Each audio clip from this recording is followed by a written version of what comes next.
Welcome to the Stocks Campus, guys. This video is geared specifically towards people who have absolutely no clue about the markets.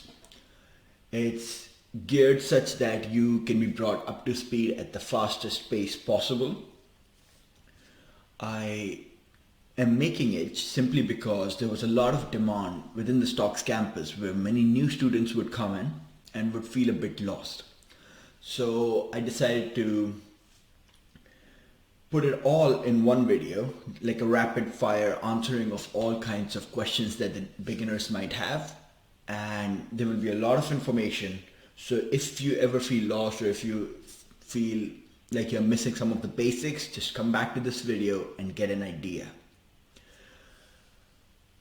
Even some of the members who have been with us for a while but still are confused about some basic questions can benefit from this video. So definitely do not hesitate to go through it, even if it's on like twice the speed. So I will begin from the very basics on what markets are. Then I will talk about the charting, time frames, indicators, all that stuff, and then something about the brokers. And I think that would cover all the basic questions that we get.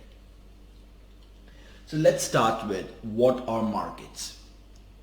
Well, markets technically are just a place where people meet up or gather together in order to exchange goods and services.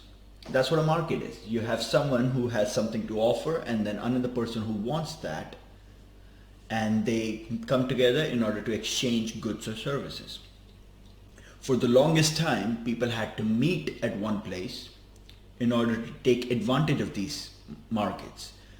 So you would have, let's say, a farmer in somewhere in the Midwest of USA and an industrialist who probably residing in New York.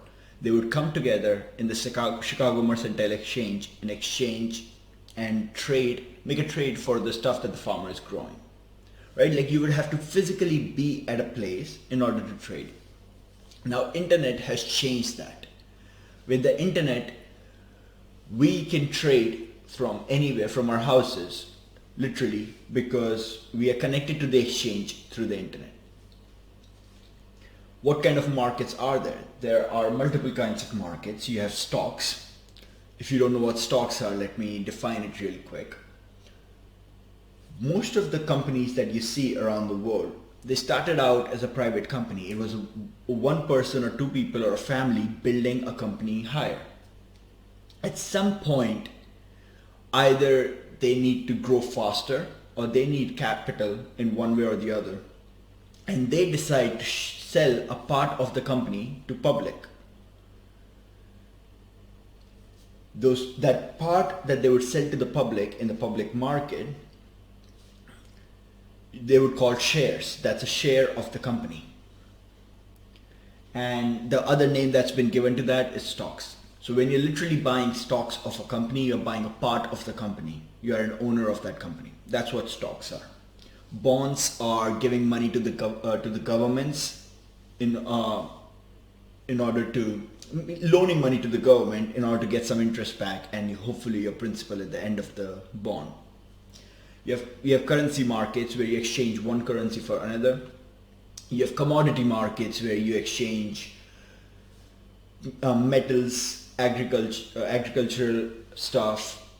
You have animal products, so those kind of things. Those are the commodity markets. I might have missed one or two markets, but this is the essence of most of the markets that are traded around the world. Now, these are the different markets, and you can have markets for contracts that are built on these. Those are called options and futures. We'll discuss them in the future. All right, now that we know what kind of markets are there, how do we go and figure out what's going on in an individual market? We do that by looking at the price of the product in that market on a charting software. Now, there are many charting softwares on the internet. My personal favorite is TradingView. It's clean, it has everything you need, and it's one of the best products out there. So if you don't know what I'm talking about or what a chart is, well, just go to tradingview.com. I have it on the screen right here. I'm going to guide you through everything so you have an idea of what's going on. So you go to tradingview.com, you go to products, it shows chart plus. So we go look at a chart. Now this is the first time I'm on incognito, so I can have the same experience as a guy who's opening TradingView for the first time will. And this is why I am getting the chart like this. So there's a lot going on here. I'm going to uncover this for you. First, we have the y-axis, which shows the price of this company, Apple. Now, since all of you are familiar with Apple, that's why TradingView has that as the first stock.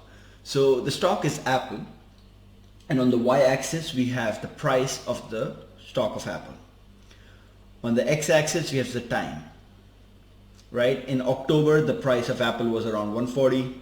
In December the price of Apple is around 134.51. That's what it's saying. I'm going to remove this for now. So for now the chart is very clear. We have the y-axis for the price and the x-axis for the time. Let's uncover what's going on here. Here we have a simple watch list which talks about the major indices and some of the famous stocks, futures, currencies and crypto. You can design your own watch list. We'll discuss all of that later, but I'm just describing what we see when we first enter TradingView.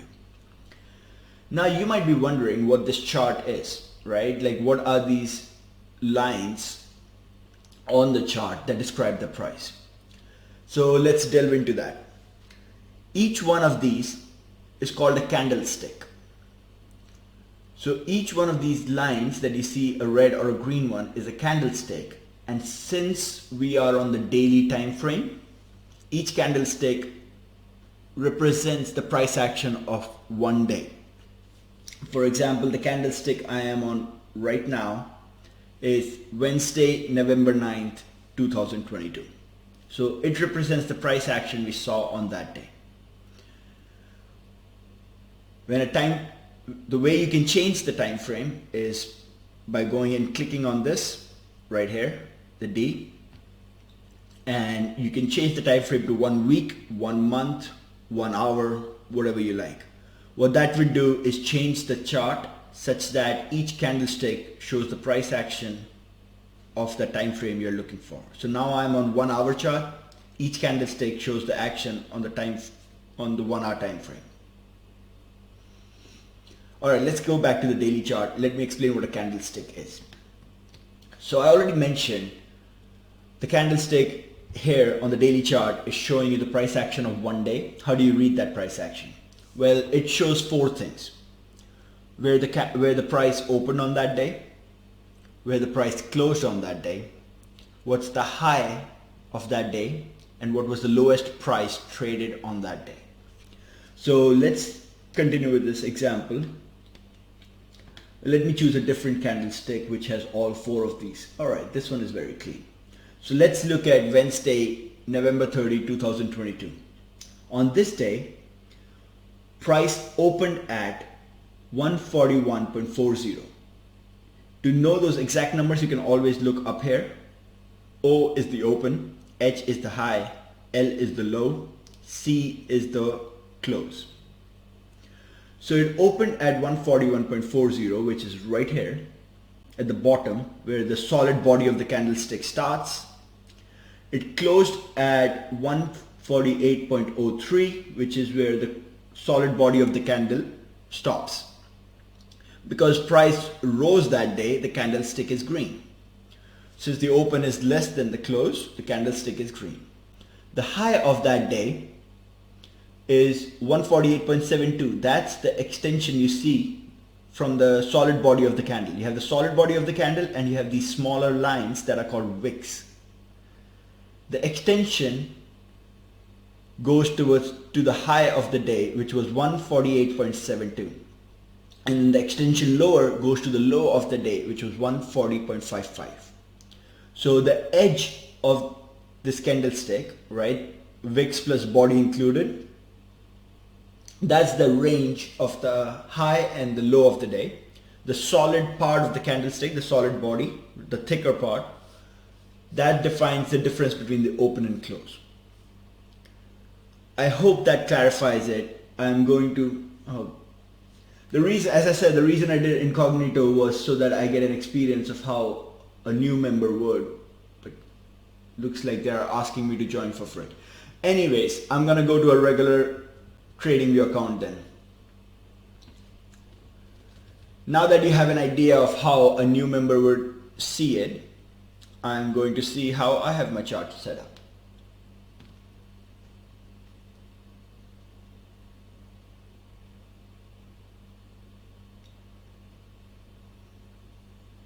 Alright, I have a lot going on.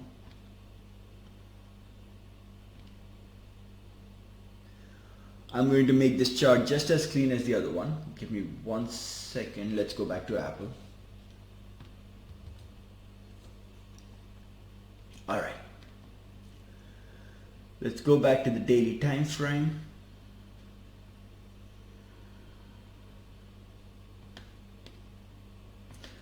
I will in this video show you how to make these lines, what these are, boxes, everything. So if you're completely new, don't worry. The only reason I moved back to this is because TradingView for new people wants you to join. Alright, so we were discussing the candle in November, we were discussing this candle, and we explained what the open, close, and how those things work. Let's look at an example of a red candle so we can clarify this. Alright, let's look at this one. So this one, it opened at 148.95. and it closed at 145.03. Since the close and the low of the day, right, 145.03 and 145 are very, very near, you won't really see a wick, much of a wick on the lower side.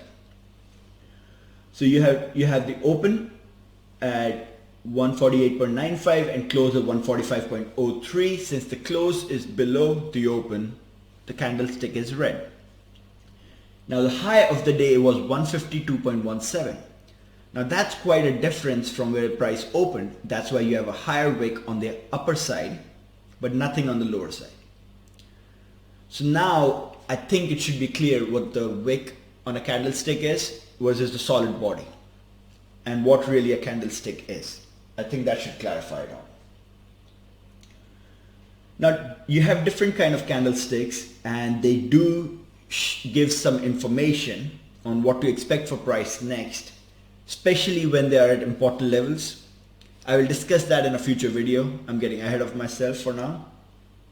But just remember that there is a lot of study that has been done on the patterns that these candlesticks make.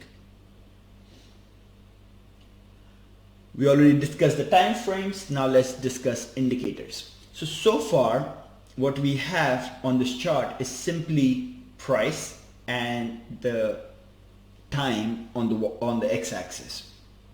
So that's all we have, and for many traders that's all you need. All you really need is the price action and the time frame in which it is happening. But there are many traders who use tools to help them understand the price action, and those are called indicators. There are extra tools and there are many kinds of them. You just have to figure out which one is more useful for you. Ideally, I would not recommend using more than 3 or 4 indicators on your chart, because otherwise it complicates the chart very much. But I will show you how to put indicators on the chart for now, and you have to decide which ones you would like. So for that, you just go to the indicators right here. You have all kinds of scripts that are in the TradingView community. I will discuss how these scripts are written as well. So let's use a simple indicator called moving average. This is something I use very commonly, so I'm starting out with that. I use simple moving averages. You can also use exponential moving averages. I know many of the new students ask a question how to put indicators on my charts. This is the reason I'm doing this video. So I will do a simple moving average. and I will go adjust the settings of it. So you see, before adding this indicator, I had simply the price action. Now I have a line showing the average price of a set period of time before. So right now in the settings, my length is 9. So what this line is showing is the average of the price for the 9 candles before.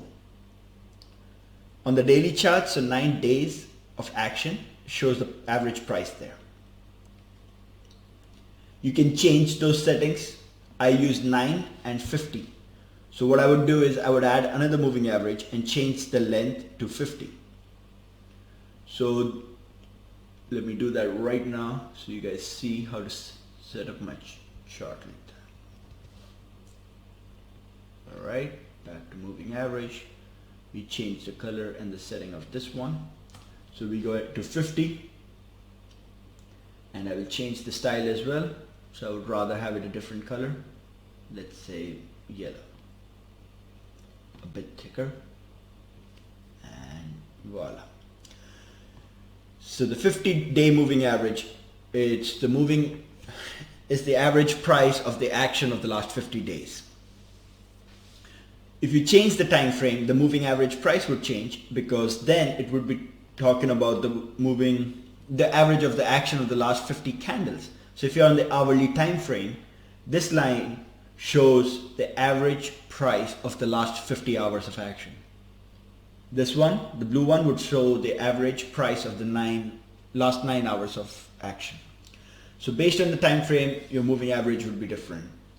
I hope that makes sense. Alright, so those are the two most commonly used indicators by me. The other ones that I use is this one. Squeeze Pro indicator by Market Zero. I have changed these settings to be, these colors to be different. And that's a personal choice. You don't have to change them to be different. Alright. So that's a personal choice by me. Let me see. I have this one as blue. I have this one as black.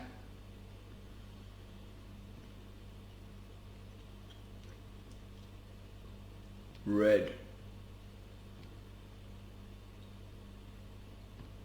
Yellow.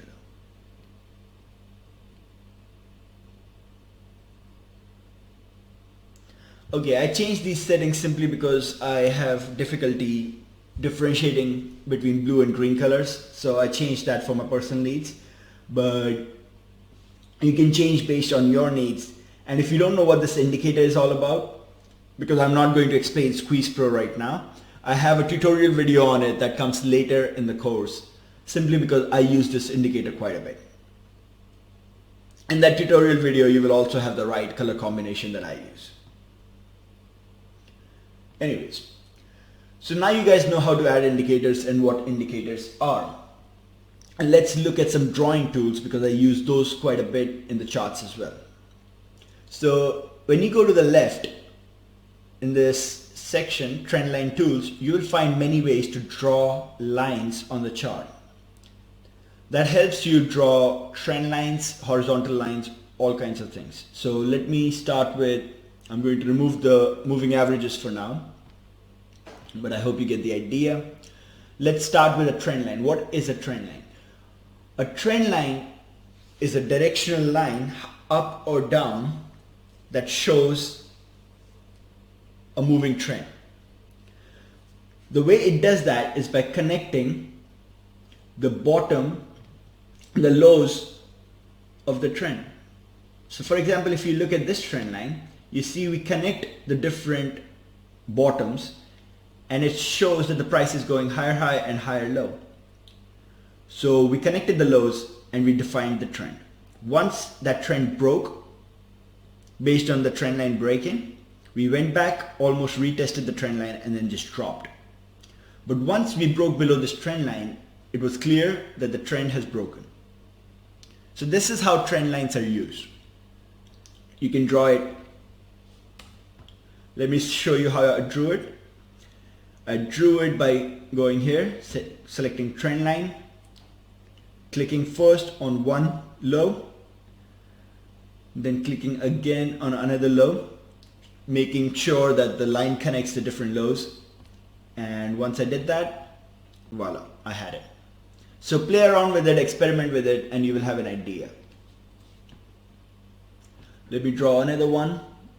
Let's connect the tops this time because we are trending down. So you can see that this line defined where the price would create the highs, the lower highs. So price came down, bounced, got rejected at this trend line. Bounced, got rejected again, rejected, rejected, and so on. Once we broke above this trend line is the only time we started moving higher. So trend lines are used quite a bit in technical analysis, and they will be an important tool for you on the charts. The other lines that are quite important are horizontal lines. I think the name says it all what a horizontal line is. If you want to define an important price level where price has always shown some form of reaction, then you use a horizontal line. I already have many of these drawn out in this chart, but let me add another one so I can show it as an example. Alright, I'm going to give it a different color so it's clear on what I added. Let's do it red and make it thick, or dotted one. Alright, so this is the line I added. So let's look why it's important. You can see that this line is where price rejected here, got supported here, came back, got rejected here. When I say rejected, it means it came higher and then went back lower. When I say supported, it means price came lower into this level, and then this level acted as a support where price bounced back up. So I hope those terms are clear. So you can see this level has acted as a support and a resistance a bunch of times, and it's an important level. Once price breaks below this level, price goes lower. As long as price stays above it, it can bounce. So that's how horizontal lines are used. We will discuss this concept in a lot of depth in one of the tutorial videos called zone to zone trading. So if you don't get it yet, don't worry about it. I simply wanted to show you how to draw a horizontal line and why it's drawn. Alright, let's look at the other drawing tool that I use quite a bit is this rectangle. I use it to draw consolidations like this one, and I call them boxes. So let me draw a smaller one just to show you how the tool works, and you guys should play around with it so you understand how it works. It simply defines price in a rectangular area, and I call it a box, and it will be used quite a bit because the system that I teach you here is box system. So that's the other tool, the drawing tool that we use. That's for the most part is it. You can obviously customize TradingView to your own needs. I suggest you play with it so it's an important tool you will use in your entire trading journey. So get familiar with it, use it quite a bit. Some other things you can do is the Pine editor here. The Pine editor is where you can write scripts in Pine language that TradingView uses in order to code up different indicators, backtest your stuff, things like that. So you can use Pine editor. I was messing around with AI yesterday in order to code up a simple strategy. So that's something that you can also look into in the future. Let's say you're not really great at coding or you don't know the Pine language. Well, you can ask AI to plot it for you.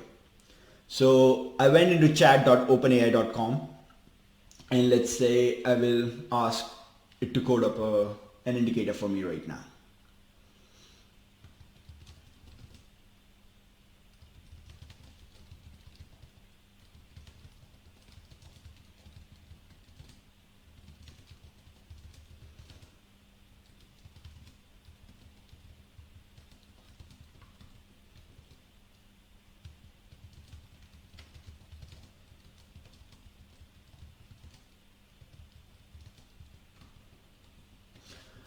I just made a random, okay, what's going on?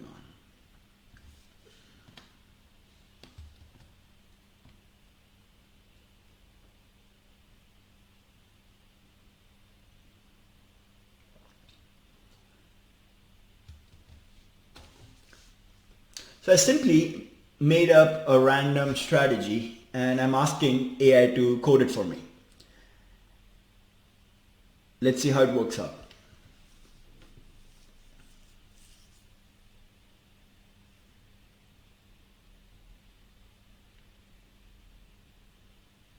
So right now I can simply tell I don't think this code is in the Pine script for TradingView, but you can always use that. You can, the next one would be, okay, it is a TradingView script, good.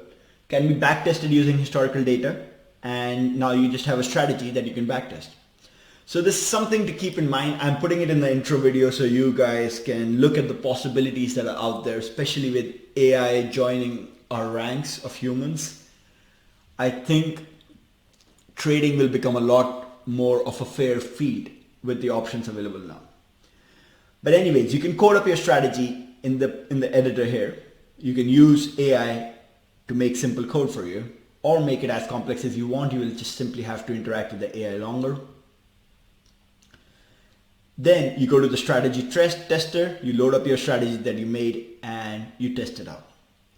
So lots and lots of options available in TradingView. I simply went with a brief overview for now.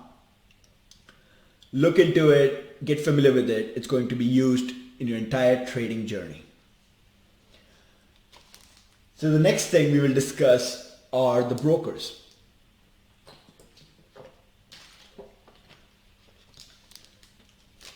There are many brokers all around the world, and what broker is best for you depends on the location you are in. We have a document in the Start Here channel that lists out all the brokers and the best one for you based on your location, your age, simply your situation.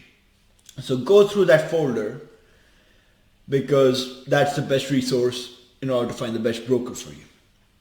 Once you have a broker account, there will be two different options in the kind of account you have. One is a margin account, one is a cash account. A cash account is one where you simply trade with the money you have in your account. A margin account is one where the broker will lend you some money in situations where the broker knows that you're good for the money. So they will lend you some money so you can trade it, and then later the broker will take the money they lend to you. When it comes to margin accounts, there are some restrictions. Again, those restrictions depend on your location, so obviously look into them yourselves. But in the US, there's one big one called the patent day trader restriction. It stops you from making multiple day trades. I think more than 4 day trades within a 5-day span period gets you marked as a patent day trader. And if you get marked a couple times, they will block your account. So the best way to avoid that is simply use a cash account. And that way you will never have to worry about the number of day trades you're taking. I know many of the newbies have confusion about this, so I wanted to go over this and simply remind you that you have the option of a cash account. The last thing I wanted to discuss is what long versus short a trade means. Because again, a question that keeps coming up, and it's simple trading lingo. Long a trade means you buy something in order to sell it at a higher price later. If you short something, it means you borrowed the security or the stock or whatever it is from the broker. You sold it in the market with the expectation that you can buy it back cheaper later in the market, return what you borrowed back to the broker, and take the profits in the middle. Because you're shorting something, you don't really have it yet, right? You're selling something in the market that you don't have, you have to borrow it from the broker. What you're going to do is buy it back cheaper, give the stuff back to the broker, and take the difference. That's what shorting a market is. I think that's it. I think that's it for the basics that I had in mind. I wanted to go over this basic video simply to cover all the things that might feel like you're missing and just get you up to speed as soon as possible. The next track of the trading basics will go into the different types of orders. What that means is the different ways to enter the market. Right? You might want to enter the market right away and at whatever price the market is, or you want to enter the market at a specific price later in the day. You will have two different kinds of orders. So it discusses all the different types of orders that are available to enter the market. You understand the basics of what options are in the next trading basics track. And yeah, I think this video will get you up to speed in order to understand what's going on there. I hope this was helpful, and I will see you more inside the course.